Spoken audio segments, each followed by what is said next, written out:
dažniausiai, ką aš girdžiu iš vyrų, kai jie pas mane ateina į kabinetą, kad jie nori būti išgirsti ir nori būti suprasti.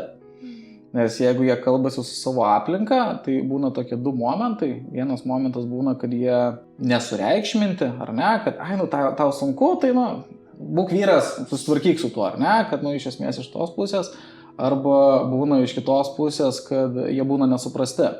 Tai reiškia, ateina su kažkokiu sunkumu pas savo draugus, pas savo šeimą, pasako, kad, man čia labai sunku, aš, pavyzdžiui, labai patiriu didelį nerimą ar dar kažkokias emocijas, su kuriuom negaliu susitvarkyti. Ir iš aplinkos būna atsakymas, tai tu nesijaudink, viskas tvarkoj, einam parūkysim, čia negalvok apie tas nesąmonės, ar ne? Nusiramink, viskas, ar ne? Ir, tas toksai pasakymas yra tas pats, kas sakyti žmogui, kuris serga depresija, sen, neliūdėk. Taip neveikia, ar ne?